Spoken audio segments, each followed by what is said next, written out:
ભાજપ છે જ નહીં.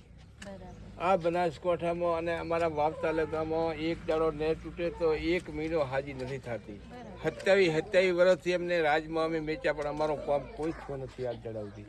અમારે તો કોંગ્રેસ જોઈએ જ્ઞાનીબેન હોય કે જાઓ તો ગુલાબસિંહ હોય કે જે પટેલ હોય કે માવજી પટેલ હોય, અમારે કોંગ્રેસ સરકાર જોઈએ અને કોંગ્રેસનો ઉમેદવાર જોઈએ છે. બરાબર. અમારે કોંગ્રેસ છે અમારો ઉદ્ધાર ખેડૂતો નથી. આ ભાજપની સરકાર તો મોટા ઉદ્યોગપતિઓ છે, અમારું કોઈ પણ કરી નથી. 27 વર્ષની ચાલી પણ અમારા ખેડૂતનો કોઈ લમણો વાળતું નથી. બરાબર.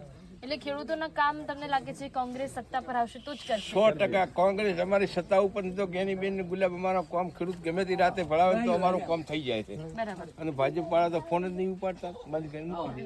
બરાબર. તકલીફ આવે એટલે ફોન નહીં ઉપાડતા. વોટ મોગવા આવે એટલે અહીંયાના અમે દર્શન કરવાના કે અમે કોઈ દાડો અહીંયાના દર્શન કરતા નથી, કોઈ દાડો નહીં.